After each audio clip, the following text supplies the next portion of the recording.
주신 본문의 말씀 가지고 분노, 하나님 떠난 자리에 분노만 남습니다. 분노, 하나님 떠난 자리에 분노만 남습니다. 라는 제목으로 하는 말씀을 증거하도록 하겠습니다. 오늘 분노에 관련해서 말씀을 증거하는데요. 두 가지 주제입니다. 첫 번째, 분노의 파괴력을 조심하고 경계하라. 두 번째, 분노에 대한 올바르고 신앙적인 사용 설명서, 즉 매뉴얼, 분노의 매뉴얼에 대해서 한번 살피도록 하겠습니다.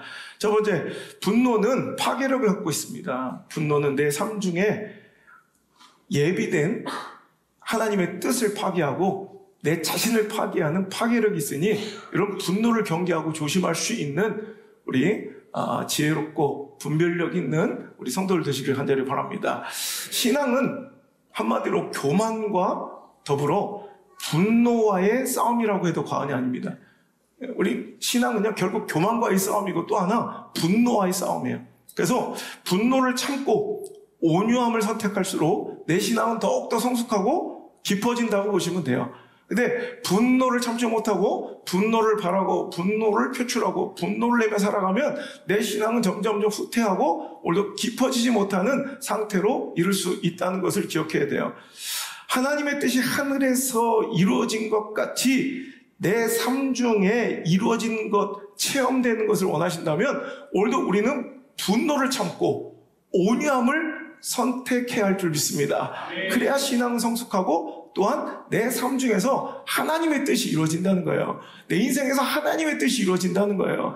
우리 가정에서, 우리 교회에서 하나님의 뜻이 이루어진다는 것입니다.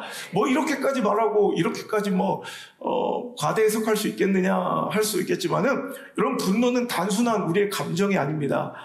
특별한 상황에서 부득이한 결과로 생겨나는 어떤 감정 전도로 치부해서는 안 된다는 거예요. 분노는 분명 영적인 상태이며 신앙의 영역으로서 분노하는 것은 오늘 말씀처럼 마귀에게 활동의 영역을 주는 것, 마귀가 내 삶 속에 틀어오는 틈을 열어주는 것, 문을 열어주는 행위가 바로 뭐다? 분노라는 거예요. 그래서 우리는 분노라는 감정을 쉽게 봐서는 안 돼요. 경히 여겨서는 안 돼요. 그냥 함부로 지나쳐서는 안 돼요. 이런 분노는 내 영적 상태예요. 분노는 바로 내 신앙의 영역이라는 거예요. 여러분, 분노는 내 스스로 선택할 수 없는 자연스러운 본능이라 말할 수도 있어요. 막을 수 없는 감정이라 오늘도 얘기할 수 있어요. 아니, 목사님 화가 나는데 어떡합니까? 아니, 분노할 일이 생긴데 어떡합니까? 라고 저희가 항변할 수 있겠습니다만, 맞습니다. 분노는 자연스러운 감정이고 자연스러운 본능일 수 있겠지만, 여러분, 신앙은 뭐냐면 분노할 것이 있더라도, 오늘 말씀 뭐예요? 분을 내어도, 분은 나올 수밖에 없어. 우리 삶에 분노가 없는 사람은 없어요. 분노는 나올 수는 있어도 화가 날 수는 있어요. 근데 그것으로 인해서 뭐 하지 마라? 죄 짓지 말라는 거예요. 그러니까 분노가 점차 확산되고 성장하여 오늘도 죄 짓는 결과, 하나님 앞에 죄 짓는 결과로 이어지지 말아야 될 것이고, 또 하나, 분노를 오래도록 품고 있어서는 안 돼. 해가 지도록 품고 있어서 오늘도 이 분노가 내 마음 안에 자리 잡고 쌓이면 그것이 바로 뭐가 된다? 마귀의 활동 영역, 마귀에게 틈을 주게 된다라는 거예요. 자, 이렇게 보시면 돼요. 누가 우리 집 앞에 더러운 오물과 쓰레기를 버려. 이건 내 선택이 아니잖아. 누가 우리 집에 오물을 버리고 쓰레기를 자꾸 버려. 이건 내가 내일부터 쓰레기 내 집 앞에 안 버려야지 이런다고 되는 게 아니죠. 그건 다른 사람의 행위니까 내 선택이 아니야. 누군가 내 앞에 오물을 버리는 것까지는 내 선택이 아니야. 그런데 그 버린 오물과 쓰레기를 내 집 안으로 들여담아. 이건 내 선택이에요. 이해가 되시죠? 누가 내 집 앞에 오물과 쓰레기를 버리는 것은 분노예요. 화가 나. 근데 그 분노를, 그 오물과 쓰레기를 오히려 내 집 안방에 쌓아두는 것은 이건 내 미련한 선택이고 내 미련한 결정, 내 실패의 결정이라는 거예요. 여러분, 분노할 일은 있어요. 하지만 분노를 내 감정, 내 안에 쌓아두지 마시고 이걸 통해서 죄를 짓는 결과까지 치달을 수 있다는 걸 경계하시며, 오늘도 분노를 잘 해결하고 풀어버리지 않으면 분노는 반드시 파괴력을 가지고 우리 삶을 깨트린다는 거예요. 그래서 오늘 분노에 대한 바른 나의 선택은 분노가 날지라도 죄를 짓지 않아야 돼. 그리고 분노와 그 화를 오래 품고 있지 않는 선택을 해야 한다라는 거예요. 그것이 바로 나의 신앙의 승리이며 믿음의 선택이고 영적 성장과 기쁨을 누리게 되는 통로인 줄 기억하시길 바랍니다. 내 마음에 분노와 화가 가득하면 그곳에서는 하나님이 떠나가시고 마귀가 사역하기 시작하는 거예요. 여러분, 내 안에 막 분노가 있어. 막 성나 있어. 화가 나 있어. 복수심이 이글거려. 그곳은 하나님이 일하지 않습니다. 그것은 하나님이 떠나가신 자리고 그 폐가 같은 곳에 누가 이제 사탄이 주인되어 내 삶을 오늘도 송두리째 장악하고 오늘도 자기 마음대로 내 삶을 이끌고 다니는 사역을 시작하는 것이 바로 그 분노와 화와 성내는 것이에요. 그래서 사람이 분노하고 성내는 자리에는 하나님이 떠나가셨기에 하나님의 역사가 일어나지 않는다는 거예요. 이건 제 주장이 아니라 자, 야고보서 1장 20절 말씀 봅시다. 야고보서 1장 20절 말씀 시작. 사람이 성내는 것이 하나님의 의를 이루지 못함이라. 이런 분노는요, 내 개인적인 감정이고 특별한 상황에서 어쩔 수 없이 나오는 감정적 결과물이 아니라 내가 성내고 있다는 것, 내가 분노하고 있다는 것, 여기는 하나님의 영역이 아니에요. 즉 하나님이 떠난 자리예요. 즉 오늘 말씀의 제목처럼 분노란 뭐냐? 하나님을 떠난 자리, 내가 하나님이 떠난 자리 혹은 하나님을 떠난 자리, 그것이 바로 폐가처럼, 그럼 사람이 살 때는 그곳이 건강하고 신선하고 깨끗했지만 사람이 떠난 폐가에는 음흉하고 음상하고 곰팡이가 피고 더러운 오물과 쓰레기가 쌓이는 것처럼 똑같아요. 우리 마음에 하나님이 떠나가시면, 우리가 하나님을 떠나가면 그 폐가 같은 나의 마음에 반드시 남는 배설물과 쓰레기 같은 것이 뭐다? 바로 그게 분노라는 거예요. 그 분노의 영역에서는 사탄만이 역사하고 마귀만이 사역하기에 사람이 성내는 것은 무엇이 이루어지지 않는 것이다? 하나님의 의를 이루지 못하는 것이, 즉 하나님의 뜻이 이루어지지 않는다. 이게 바로 분노의 파괴력이에요. 분노하는 것은 하나님이 내 삶 속에서 이루시려고, 하나님이 내 자녀의 인생 가운데 이루시려고, 하나님께서 우리 교회 가운데 이루시려고 계획하신, 예비하신 하나님의 뜻이 있을 것 아닙니까? 하나님의 계획이 있으실 거 아닙니까? 하나님의 섭리가 있으실 거 아닙니까? 하나님의 예정이 있으실 거 아닙니까? 하나님의 뜻과 계획과 섭리와 예정을 내 스스로 파괴해버리는 게 바로 성내는 것, 분노하는 것이다 라는 거예요. 이해가 되시죠? 그래서 여러분, 분노를 단순한 감정으로 치부해버려서는 안 된다는 거예요. 여러분, 아까 얘기했죠. 신앙은 한마디로 교만과의 싸움이고 분노와의 싸움이라고. 분노를 선택하지 않고 온유함을 선택할수록 내 신앙은 깊어지고 승리하는 거예요. 근데 여러분, 어찌 보면 분노도 다른 형태의 교만이라는 거예요. 여러분, 우리 신앙에서 가장 먼저 버려야 게 교만인데, 여러분, 분노 또한 교만의 다른, 일종의 다른 형태의 교만이 바로 분노라는 거예요. 분노의 정체를 살펴보면 분노는 어디서부터 발현되고 시작되느냐? 분노의 파도는 크게 다가와서 그 현상만 보면 뭐 동떨어져 있는 그것과 상관없어, 교만과 상관없어 보이는 다른 형태의 모습으로 다가오지만 실은 그것도 엄연한 교만이야.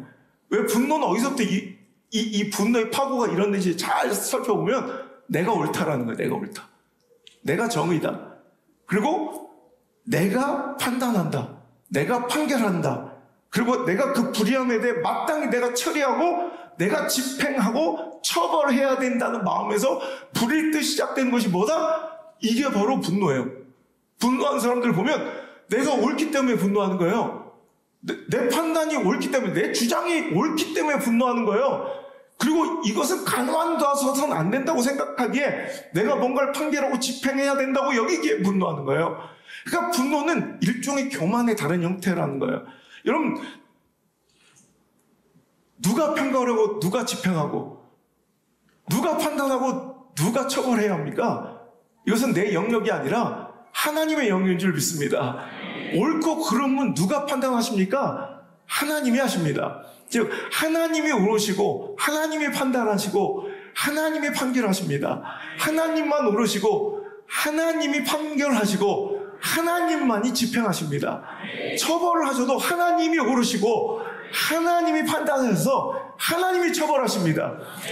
그 역할을 내가 하려는, 즉 내가 하나님 되려는 교만에서 시작되는 것이 바로 분노라는 거예요.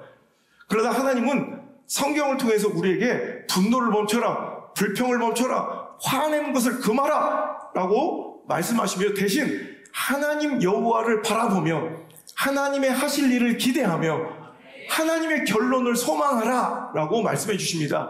이게 분노와의 반대말이에요. 즉 하나님 여호와를 바라고 하나님을 소망하고 하나님의 하실 일을 기대하고 하나님의 결말을 신뢰하면 절대로 일어날 수 없는 것이 분노라는 거예요.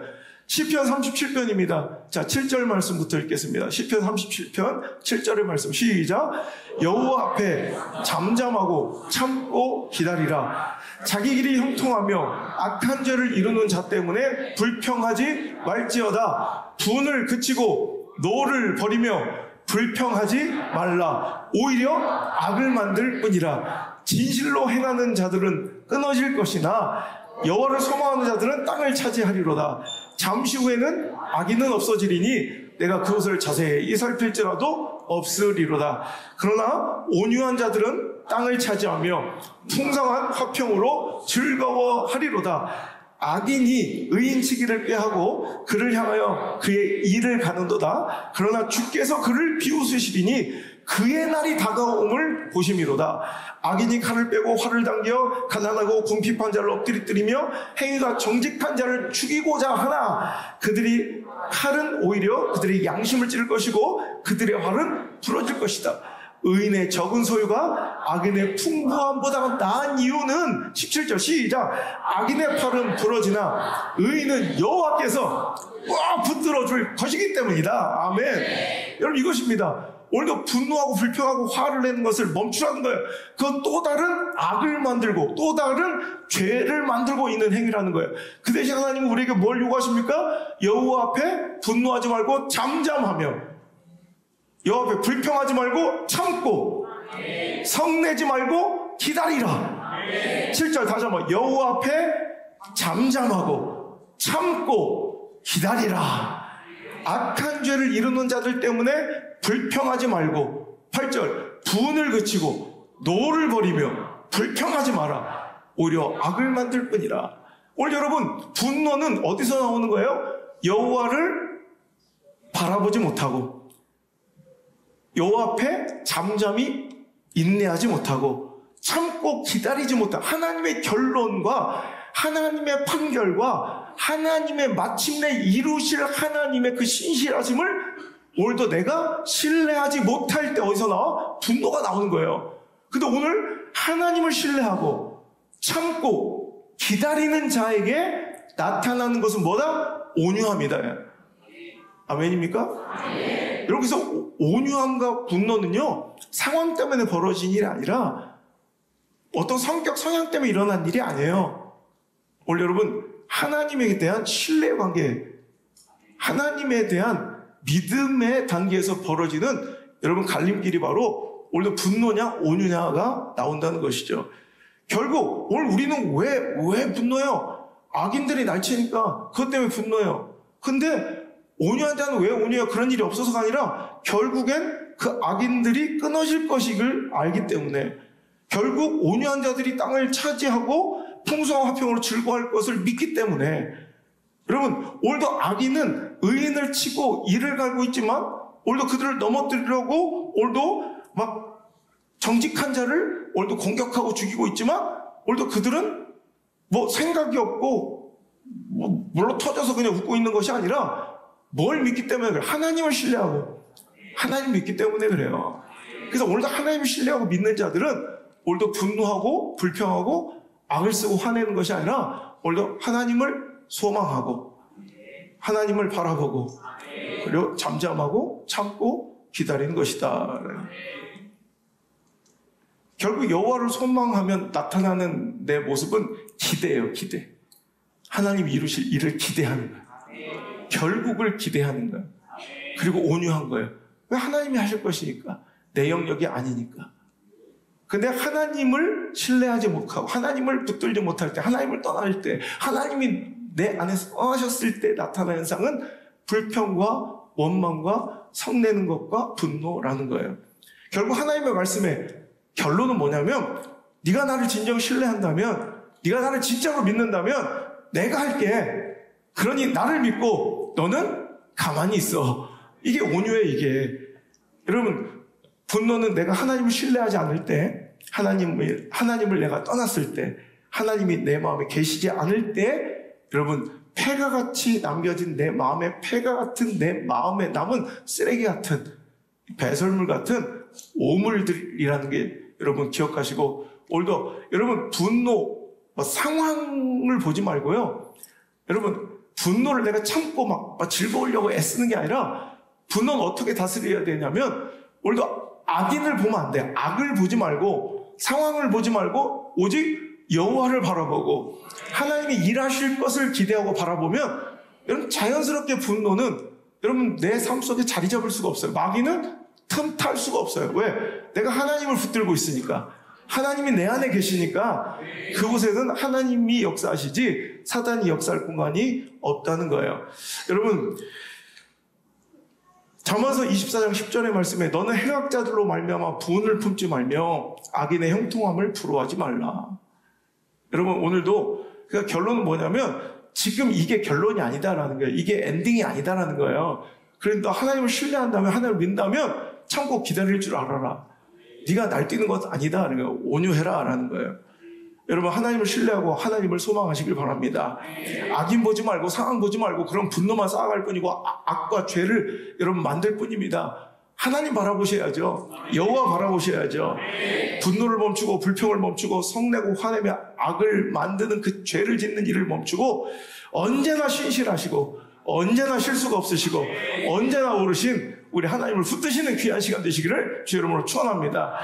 분노로 인해 내가 하나님 되려는 죄, 이런 분노는 내가 하나님 되려는 죄예요.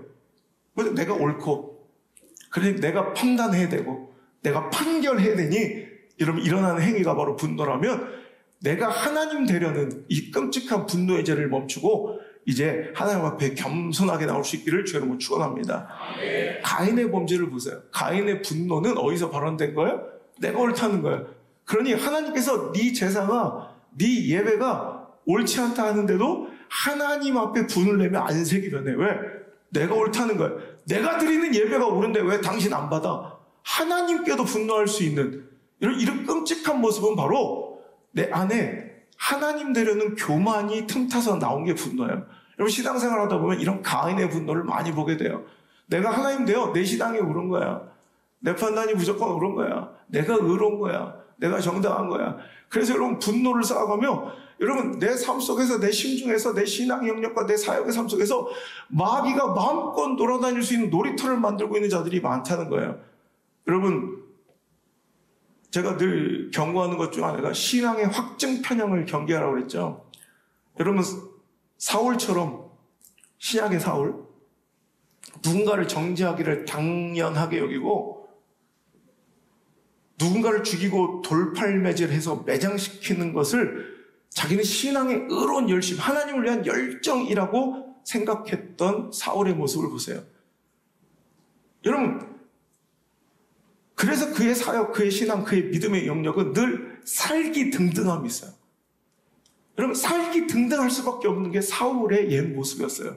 그러나 그가 다메섹 도상에서 3일간 여러분, 눈이 멀고 깨어지는 자아가 박살나고 꺾이는 시간 속에서 내가 하나님 되었던 자리에서 내려오고, 내가 교만의 왕좌에서 내려오고, 내 마음의 그 귀한 한 자리를, 내 마음의 왕좌를, 내 모든 권위를 하나님께 위임해드리자, 그때부터 그는 온유한 자가 되어 자기 모든 삶에 주장했던 자기 의로움을 배설물처럼 버려버리고 오늘도 바짝 엎드려 모든 것을 수용할 수 있는, 품을 수 있는 멋진 사역, 즉 하나님의 역사의 현장으로 변해가고 있다는 거예요. 원래는 그 마음의 살기 등등함은 마귀가 판치는 마귀의 놀이터였는데 그가 내 자아를 꺾고 하나님 앞에 겸손함으로 그가 하나님 자리에서 내려오자 그가 바로 이제 하나님의 역사와 하나님의 계획과 하나님이 만인을 구원하시기 위해서, 열방을 구원하기 위해서 하나님께 세우신 택한 그릇 같은 그 멋진 인생으로서 그는 하나님의 역사와 하나님의 의를 담아내는 그릇으로 그 인생이 사용되더라라는 거예요. 여러분, 분노와 온유는 이렇게 중요한 것입니다. 온유는 내가 한다고 해서 되는 것도 아니고 분노는 내가 참는 데서 막을 수 있는 것이 아니라 오늘도 내 신앙의 중심이 어디가 있느냐, 내 안을 차지하고 있는 내 마음을, 내 신앙을 차지하고 있는 그 중심이 누구인가에 따라서 여러분 완전히 달라지는 거예요. 하나님을 떠나면 분노만 남습니다. 하나님이 떠나가시면 이 폐가 같은 더러운 내 마음에 배설물처럼 쌓이는 것은 분노밖에 없다는 것입니다. 오늘 분노와 화로 살아가고 있습니까? 성내는 것이 많아지고 있습니까? 그것은 하나님이 떠났다는 증거예요. 여러분, 분노를 이겨내면, 분노의 싸움에서 이겨내면 신앙은 반드시 성숙합니다. 온유함을 선택하는 순간 나는 하나님의 살아계신가 내 삶 속에 역사하시는 하나님의 의를 경험합니다. 근데 내가 분노를 선택하고 오늘 마귀에게 틈을 주면 자꾸 내 삶 속에서 하나님의 일이 아닌 육체의 일이 일어나는 것을 보게 됩니다. 하나님의 분명히 약속하셨던 하나님의 뜻이 깨지기 시작하고, 하나님의 약속이 깨지기 시작하고, 하나님께서 내 가정과 내 삶 속에서 이루시려 했던, 내 인생 통해 이루시려 했던 하나님의 일들이 자꾸 깨지는 걸 봅니다. 정확하게 말하면 하나님의 역사는 깨지지 않습니다. 내가 그 역사의 주인공이 되지 못하고 하나님의 역사가 다른 곳으로 옮겨간다는 거예요. 은혜의 촛대가 옮겨진다는 거예요. 그래서 우리는 분노하면 안 돼요. 오늘도 여러분, 분노함으로 죄지면 안 되고, 오늘도 내 안에 마귀의 틈을 줘서는 안 돼요. 거의 대부분 넘어지고 헷가닥해가지고 은혜를 다 잃어버린 사람들을 보면 거의 여기서 넘어지는 거예요. 분노를 다스리지 못해서 마귀에게 틈을 주고 분노를 품고 살아서, 즉 누가 남이 버린 쓰레기 오물덩어리를 안방에 쌓아도 고이고이 모시고 살아가다가 결국 마귀가 주인되는 삶, 마귀가 역사하는, 여러분 내 삶 속에 성령이 역사해야지, 내 삶 속에 하나님이 사역하셔야지, 내 가정과 내 인생과 내 자녀들의 인생에 맨 마귀가 사역하고 있으면 되겠습니까? 맨날 그렇게 사용된 집안이 있어요. 그렇게 사용된 인간이 있어요. 그렇게 사용된 사역이 있어요. 그럼 불행한 거예요. 오늘도 여러분, 오늘 이 말씀이 여러분의 다메섹 도상 되길 바라고, 여러분 사울이 다메섹 도상에서 꺾여지면서 오늘도 사도 바울이 되면서 오늘도 하나님 자리에서 내려와 살기 등등했던 모습이 아니라 오늘도 모든 것을 품을 수 있는 온유한 여러분 축복의 사람이 되고, 하나님의 의와 하나님의 뜻이 마음껏 이루어져도 상관없는 하나님 역사의 현장이 바로 사도 바울의 인생이 된 것처럼 우리 삶 속에서 하나님 나라, 하나님의 뜻이, 아버지의 뜻이 하늘에서 이루어진 것처럼 그 뜻이 우리 교회를 떠나지 않게 하여 주옵소서. 하나님 아버지 뜻이 하늘에서 이루어진 것처럼 그 뜻이 내 삶 속에서 이루어지게 하시고, 내 가정 가운데, 내 자녀들의 인생 가운데 이루어지는 영광을 보게 하여 주옵소서. 그리고 내 스스로 판단하지 않겠습니다. 내 스스로 판결하지 않겠습니다. 내 스스로 처벌하는 집행하지 않겠습니다. 하나님의 때, 하나님의 방법으로 하나님이 일하실 때까지 하나님의 악인을 끌어내시고 악인의 화살을 꺾으시고 하나님께서 악인의 팔을 부러뜨리고 의인을 붙잡아 주실 그때까지 하나님의 때를 기다리는, 하나님만 바라보는 잠잠한 온유함이 나에게 있기를 원합니다. 기도할 수 있는 저와 여러분들 있기를 주의 이름으로 축원합니다. 교회 안에 살기 등등한 가인과 사울이 얼마나 많이 판치고 있는지 몰라요.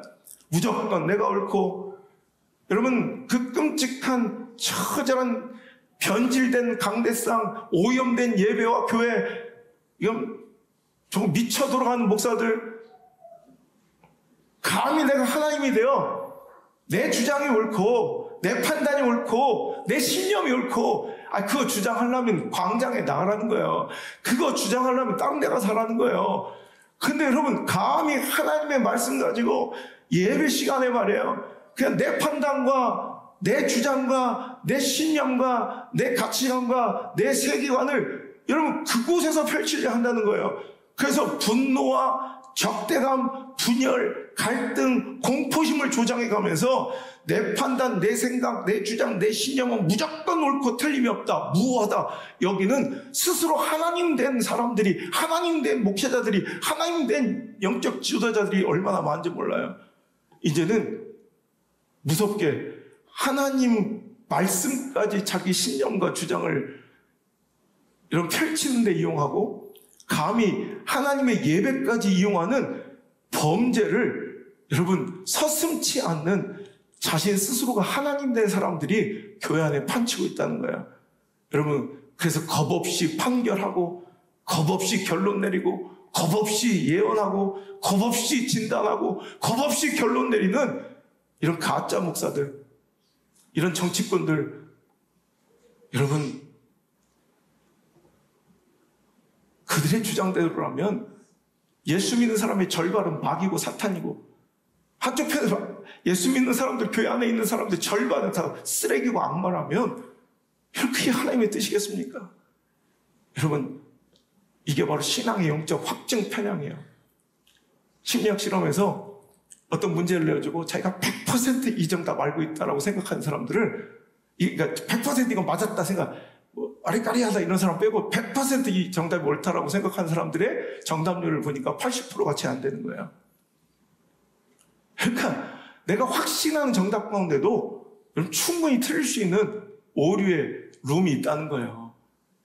여러분, 우리가 뭐가 그렇게 잘났다고, 내가 뭐가 그렇게 똑똑하고, 내가 뭐가 그렇게 내 판단력이 그렇게 대단하다고 모든 걸 판결하고 정답 결론 내리려고 합니까? 무식할수록 용감한 거야.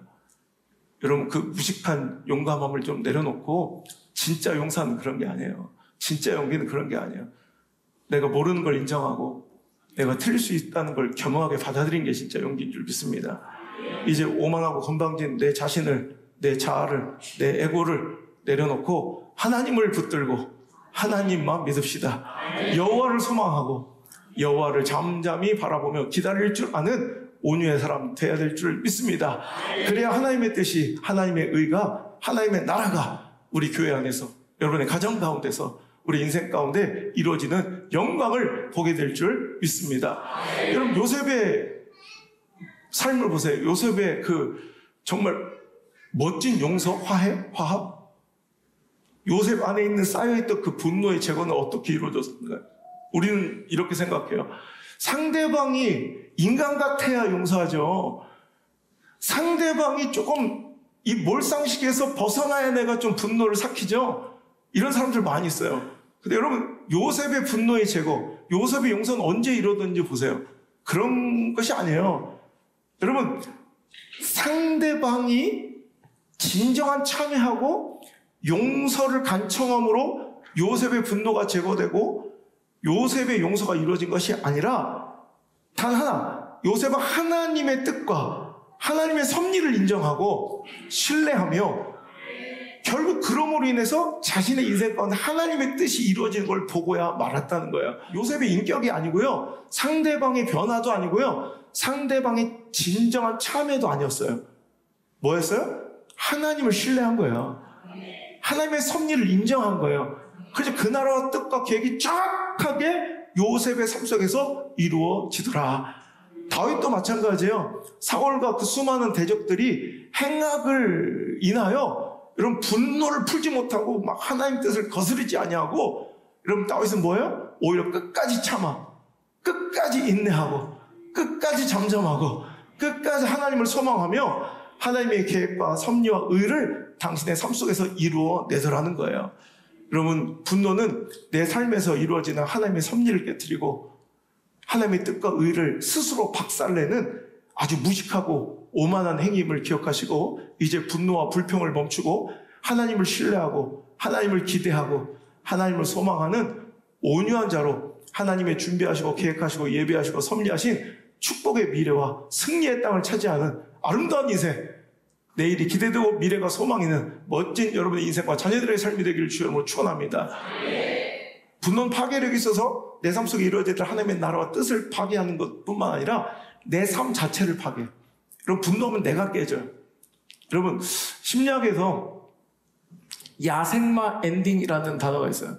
야생마 엔딩. 뭐냐면 아프리카 초원에서 사는 야생마는 흡혈박쥐를 제일 무서워한다고 해요.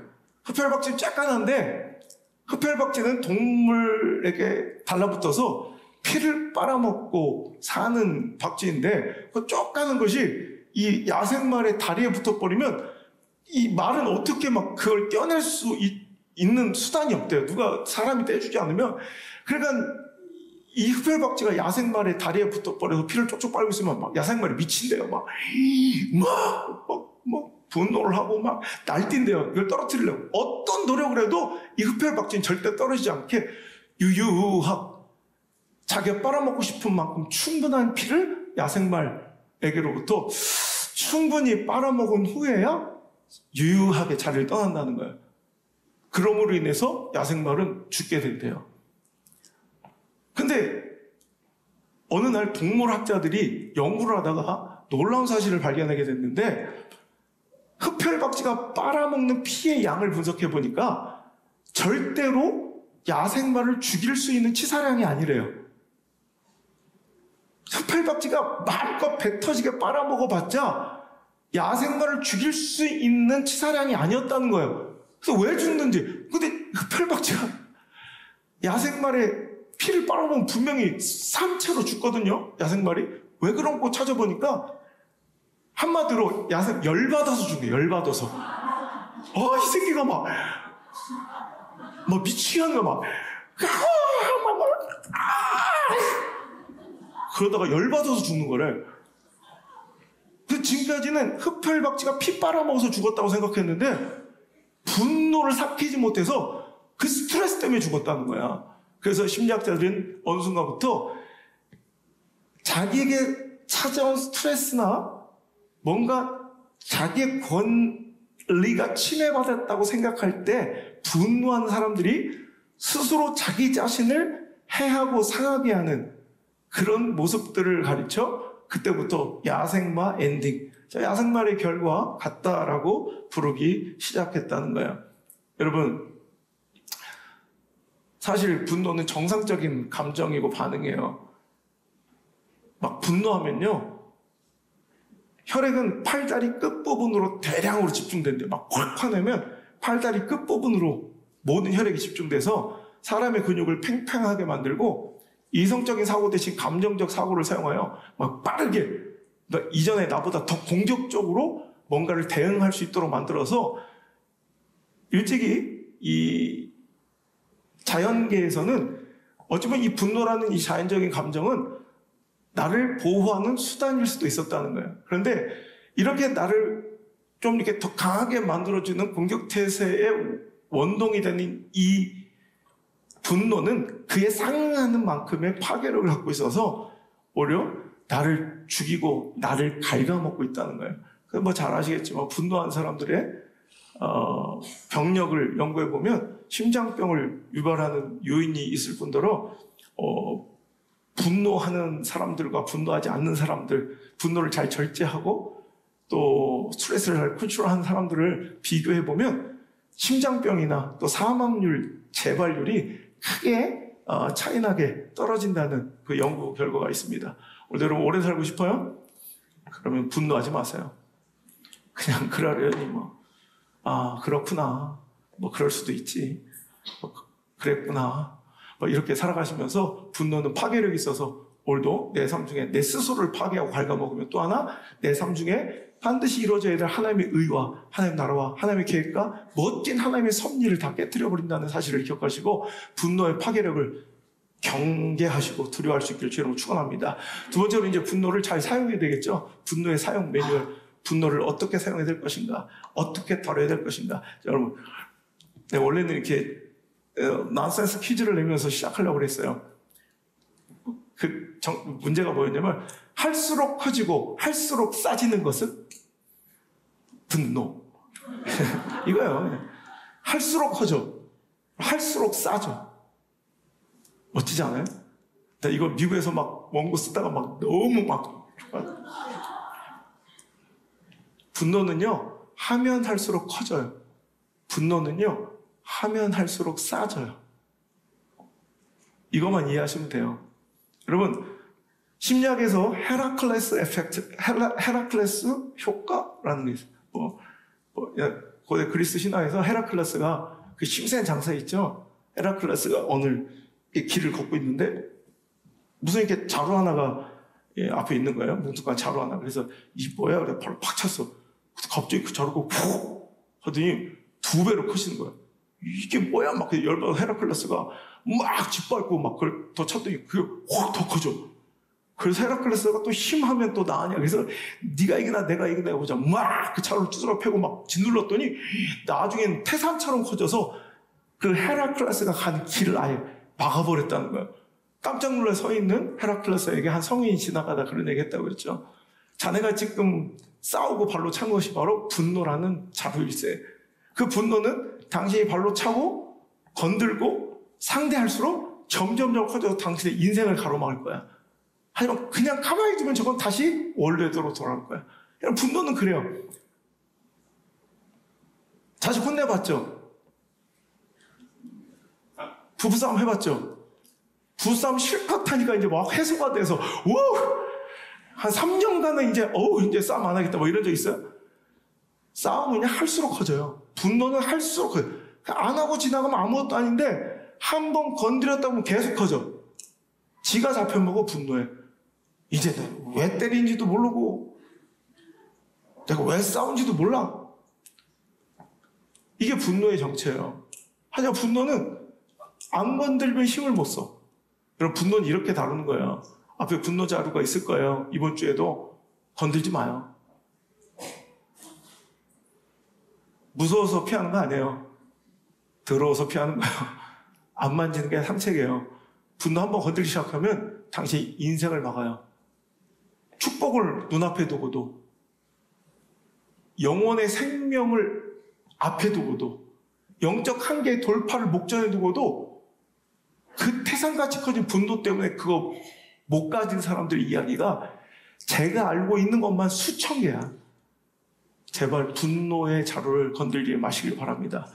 분노는 뭐라고? 할수록 커진다. 그리고 할수록 어떻게 된다? 싸진다. 전 이 개념을 제가 써놓고서 너무 만족스러운 거예요. 분노는 할수록 커지기도 하지만 할수록 싸져. 분노 계속하면요, 화 계속 내면요, 그 화값이 너무 싸구려가 돼. 제가 비본질적인 것에 대해서 별로 이렇게 상대를 안 하는, 이러면 어떻고 저러면 어떻고 막. 근데 제가 정말로 화낼 때 있죠. 그래도 누구도 그걸 무시하지 않잖아. 그 분노의 값이 어떤 사람은 똑같지 않아요. 어떤 사람은 10원짜리 분노가 있어요. 어떤 사람은 1000원짜리 분노가 있어요. 어떤 사람은 10억짜리, 100억짜리 분노가 있어요. 그 분노, 그 화의 한마디가 엄청난 영향을 다른 사람들에 주고 권위를 갖는 사람도 있고, 어떤 사람은 화가 정말 싸구려가 될 때가 있어서 화내든 말든 이제 뭐 그러려니 하는 그런 참혹하고 불행한 인생들이 있다는 거예요. 여러분, 내 분노의 가치, 내 화의 가치가 얼마 정도 되는 것 같아요? 여러분 자녀들한테, 여러분 배우자에게, 여러분 주변 사람들에게, 여러분이 리더로 있는 어떤 공동체의 팔로워들에게 여러분들의 화의 가치는 얼마짜리인 것 같아요? 한번 이거 점검해 볼 필요가 있어요. 막 계속 주장창 막 화내잖아? 그럼 화 값이 떨어져. 그 분노의 가치가 떨어져요. 싸구려가 된다고. 그래서 진짜 화내야 될 때, 진짜 내가 지켜야 돼서 분노해야 될 때, 진짜 소중한 곳, 가치 있는 것을 지킬 때 사용해야 될 그 분노가 싸구려, 위력 없이, 권위 없이 밑바닥에 떨어져서 내가 정작 사용해야 될 그 거룩하고 소중한 가치를 지키지 못하는 불행한 일이, 불행한 사태가 내 삶 속에 반드시 찾아와요. 그래서 어릴 때부터 내 화값을 비싸게 만들자. 내 분노의 값은 누구도 무시하지 못하게 만들자. 이게 제 어릴 때부터 원칙이에요. 여러분 생각해보세요. 상식이에요, 상식. 어떤 물질이나 재화, 어떤 가치의 그 값어치가, 가치가 높아질 수 있는, 가치를 상승시킬 수 있는 두 가지 이유가 있어요. 자, 어떤 재물이나 가치, 어떤 물건이나 물질의 값어치와 가치가 높아지려면, 상승되려면 뭐가 있어야 돼? 그래, 희소성, 맞아요. 수요가 급증하거나, 즉 그걸 필요로 하는 사람들이 많아지거나, 혹은 공급이 감소하거나. 자, 수요가 급증하거나 공급이 감소해서 희소성을 떼어야 그 가치가 올라가는 거예요. 근데 이런 분노라는 감정으로만 보면, 자, 분노는 수요가 급증하기 좀 어렵죠. 아니, 그렇잖아요. 갑자기 내 주변 사람들이, 저에게 욕 좀 해주세요. 화 받고 싶어요. 막, 아침부터 내 옆에 와서 줄을 서지는 않잖아요. 갑자기 내 욕을 먹고 싶은 사람이 막 늘어나진 않아요. 그럴 수 있어요. 욕쟁이 할머니 국밥집. 요거 외에는 수요가 증가할 일은 거의 없어요. 그러니까 욕 먹고 싶어요. 막, 이거는 욕쟁이 국밥집 뭐 할머니 외에는 내가 본 적이 없는 것 같아. 그러니까 이제 이 분노와 화의 가치를 높일 수 있는 나머지 유일한 대안은 뭐예요? 공급을 감소시키는 거예요. 즉 여러분 수요는 그대로일 거니까 공급을 감소시켜서 희소성을 높이면 그 가치가 높아지는 건 상식인 거예요. 오늘 여러분 그래서 분노를 줄이셔야 돼. 그래서 그 화가 가치 있게 돼야 돼요. 거지 같은 막 너저분한 데 쓰지만 막 축구장에서 족쟁이들 막 유치해 죽겠어. 막 거지 같은 막 골프 치면서 막 너무 유치하잖아. 이런 데서 화를 쓰니까 진짜 거룩하고 소중한 것을 지켜야 될 때 그 화가 먹히지라는 거예요. 제발 화를 아끼십시오. 여러분 거룩한 분노는 가져야 돼요. 그 분노를 사용해야 될 때 당시 분노가 위력이 없고 권위가 없고 싸구려가 된다면 진짜 지켜야 될 권위를 진짜 중요한 소중한 가치를 여러분 내가 지킬 수 없는 그런 불행한 사람이 돼요. 그러니까 하나님의 의가 내 삶 속에 이루어지지 않는 거예요. 제가 보면 참 사람들 보면 자기를 사랑하면 특심인 것 같아요. 지가 저 사랑하는 건 얼마나 특심인지 그래서 원통하고 섭섭하고 막 분노하고 한을 품고 살아가는 사람들이 너무 많아. 왜? 자기를 사랑하니까 자기가 이래서 섭섭하고 이래서 서운하고 자기가 이래서 막 짜증나고 나를 이렇게 소원하게 됐고 막 원도 많고 한도 많아. 자기를 너무 사랑하니까. 근데 진정 하나님 나라와 교회, 주의 종과 말씀, 허락하신 사명과 비전, 그 사명을 사랑하지 않으니 정작 분노해야 할 때, 원통해야 될 때는 무덤덤한 영적 문둥병 환자처럼 무통, 통증과 고통을 느끼지 못하는 안타까운 인간들이 많아요. 어떻게 저런 가운데 가만히 있지? 어떻게 저렇게 하나님이 비하되는데 가만히 있지? 어떻게 저렇게 교회가 무시하는데 가만히 있지? 어떻게 복음이 저렇게 싸구려 취급당하는데 가만히 있지? 어떻게 주의 종과 말씀이 저렇게 싸구려 취급당하는데도 거기서 키득거리고 같이 놀고 있지? 사랑하지 않기 때문에 그래요. 분노를 보면 사랑의 대상이 보여. 아, 저건 지 자식을 사랑한다. 아, 저건 저를 사랑한다. 아, 저건 돈을 사랑한다. 분노하는 걸 보면 사랑이 보여. 당신 하나님을 위해 분노하셨습니까? 교회를 위해 분노하십니까? 그 나라와 의를 위해 분노하십니까? 다른 데서 다 써먹고 하찮고 천박한데 다 싸구려처럼 써먹고 나니 정작 하나님 나라 그의 의를 위해 화내야 될 때는 화도 나지 않을 뿐더러 화를 내도 먹히지도 않는 인생 되는 거예요. 불행합니다. 정말 참혹합니다. 안타깝고 눈물이 납니다. 여러분 예수님은 모범을 보이셨어요. 성전을 강도의 소굴로 만든다 분노하시며 하나님 아버지의 뜻을 이루게 십자가의 길을 안타까움에 가로막는 베드로를 향해 사탄아 물러가라. 네가 도무지 하나님 일을 생각하지 않고 사람의 일만 생각한다며 그 친한 관계 속에서도 하나님의 일을 가로막는 것에 대해 분노하시고 여러분 하나님의 집을 소홀히 여기고 오늘도 살아가는 그 강도의 구레 같은 율법과 형식에 도취되어 진정한 영혼 사랑의 정신을 잃어버린 바리새인들과 같은 이 형식적이고 습관적인 종교인들에게 개나 돼지에게 귀하고 거룩한 것을 주지 말라며 분노하시기를 멈추지 않으시고요. 이 독사의 자식들아, 이 회칠한 무덤들아 욕하시기를 그치지 않으셨다는 거예요. 여러분 예수 그리스도의 그 거룩한 분노가 우리에게 있기를 바랍니다. 예수님의 그 거룩한 분노가 가치 있게 사용되듯 우리 인생에도 정말로 내 분노가 사용돼야 될 때 가치 있고 거룩하게 존귀하게 여러분 값비싸게 좀 여러분 발휘될 수 있게 나의 분노와 화에 권위가 좀 실릴 수 있기를 주님으로 축복합니다. 허접한데 화내지 마시고 쓰잘데없는데 분노하고 다니지 마시고 정작 내야 될 분노 정말 해야 될 화를 내시며 이 마지막 때를 잘 버티시고 살아갈 수 있기를 주님으로 축원합니다. 여러분 분노는 할수록 싸지기 때문에 할수록 커지기 때문에 하지 말아야 될 것이기도 하지만 또 하나 제가 분노에 대해서 제가 말씀을 주제를 잡고 몇 달 전부터 연구하면서 제가 마지막 원고를 미국 가기 전에 다 쓰고 이제 미국에서 마지막 원고를 마무리했는데 그 마지막 결론이 뭐냐면 분노는 결국 내 실력을 드러내는 거예요.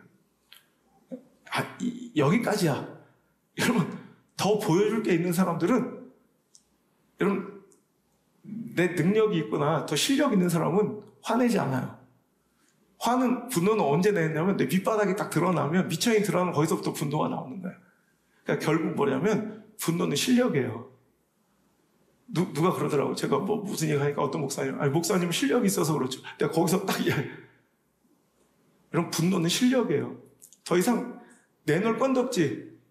제시할 어떤 논거나 내 어떤 미천이 없으면 그때부터 뭐밖에 없어? 할 게 욕밖에 없어. 화밖에 없어. 분노밖에 없는 거예요.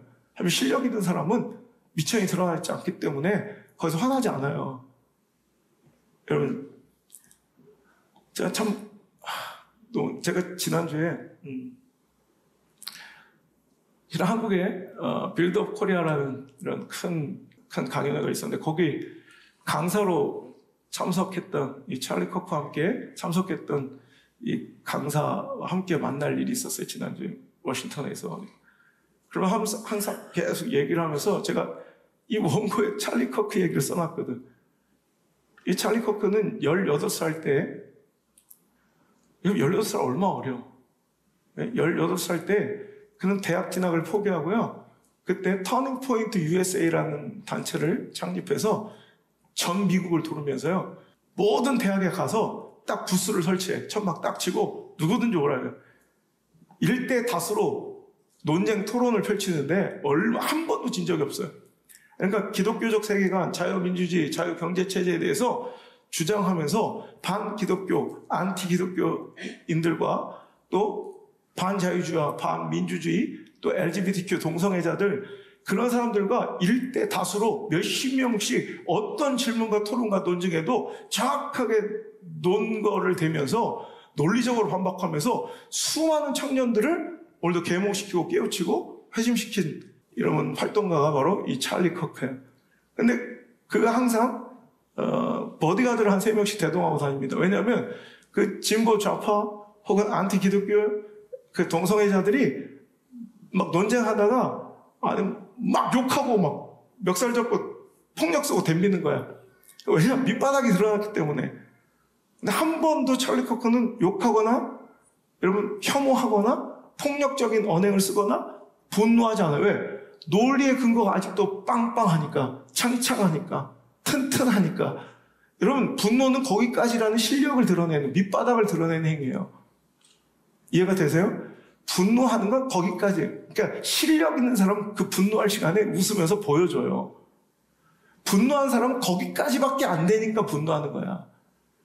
여러분, 교육 가운데 가장 처절한 하등의 교육이 분노 교육이에요. 체벌. 이건 가장 하등해. 그러면 분노와 폭력은 더 커져야 되고 더 하찮아지고 이것이 여기까지예요. 내 실력은 이라고 내 밑바닥을 보여주는 굉장히 비참한 순간이 분노예요. 그럼 분노를 아끼셔야 합니다.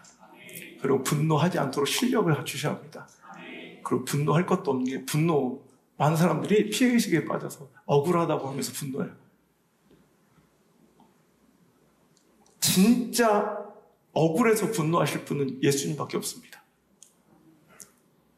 진짜 억울해서 분노하셔야 될 분은 지구상의 역사 가운데 예수님밖에 없습니다. 우리가 뭘 억울해요? 100% 옳지도 않고 억울하지도 않아. 제가 미국 집회 가기 전에 내가 집사람한테 엄청 내가 가슴을 치며 내가 고백했던 짓. 내가 정말 잘못했다. 내가 한 성도와의 관계에서 내가 너무 쉽게 그 성도를 판단하고 이전에 몇 번의 경험들 가운데 내가 너무 지쳐있던 거예요. 그러니까 나도 모르게 그냥 화를 냈어. 물론 그 앞에서 내지 않았지만. 근데 나중에 보니까 내가 틀렸어. 그럼 내가 미국 가기 전에 너무 괴로운 거야. 내가 잘못했구나. 내가 저분을 아직 잘 몰랐구나. 너무 미안하고 너무 죄송하고 너무 송구했어요. 여러분, 억울해할 것 없어요. 알고 보면 내가 잘못일 수도 있고 내가 틀렸을 수도 있어요. 완벽하다는 오만함을 버리시고 진짜 억울해서 분노할 사람은 누구밖에 없다? 예수님밖에 없다. 여러분이 혹시 내가 몰라서 그러는데 여러분이 예수님이 아니시라면 분노를 좀 내려놓으시고 오늘도 하나님 앞에 분노의 그 파괴력으로 인해서 내 삶 속에 삶 이루시려고 계획했던 그 아름다운 하나님의 뜻과 의가 성내는 것으로 인해서 허물어질까 두려워지고 내 영혼이 갉아먹혀지고 파괴될까 두려워하시고 또 내 분노가 점점 커져서 내 성장과 믿음의 진보의 길을 가로막을까 두려워하시고 내 분노가 거룩함과 소중한 가치를 지켜낼 때 사용돼야 되는데 싸구려 취급받을까 두려워하시고 오늘 여러분 분노로 인해서 내 실력과 밑바닥이 드러날까 두려워하시고 억울할 것 없다. 내가 틀릴 수도 있고 내가 잘못한 것일 수 있다는 것을 인정하시며 오늘도 내 분노가 틀렸을 수 있음을 두려워하시고 오늘 분노 여러분 신앙적 영역입니다. 단순하게 감정으로 침범하지 마시고 마귀에게 틈을 주지 마십시오. 당신이 분노하고 성내는 것은 하나님의 의를 이루지 못하는 것입니다. 그러니 오늘 말씀을 다시 한번 보면 야고보서 1장 20절, 21절 다시 한번 읽어봅니다. 사람이 성내는 것이 하나님의 의를 이루지 못함이라. 그러면 어떻게 해야 돼요? 해답가요. 그러므로 모든 더러운 것과 넘치는 악을 내버리고 너희 영혼을 능히 구원할 바 마음에 심어진 말씀을 온유함으로 받아라. 그래서 분노를 이길 수 있는 방법은 뭐밖에 없다? 말씀을 온유함으로 받는 거예요. 다시 말씀이 즉 하나님이 예수님이 내 안을 차지하시고 내 심령을 정복하시며 내 안에 분노는 있을 곳이 없다는 말입니다. 결국 분노는 하나님이 떠나가신 하나님을 떠난 자리에 남은 것. 이 폐가 같은 흉가 같은 내 심령 가운데 덕지덕지 쌓여있는 오물과 배설물 같은 것이 바로 분노라는 것을 기억하시고 분노가 나오는 것을 두려워하시고 분노가 나온다는 것을 경계하시고 내가 성내는 일이 잦아졌다면 여러분 회개하시고 주님 안으로 돌아오셔서 온유함으로 말씀을 받으셔서 내 안에 오늘도 사단이 일하는 것이 아니라 하나님의 역사와 사역이 이루어지는 멋진 주님의 역사의 통로가 되기를 주 예수 그리스도 그 소망의 이름으로 축복합니다.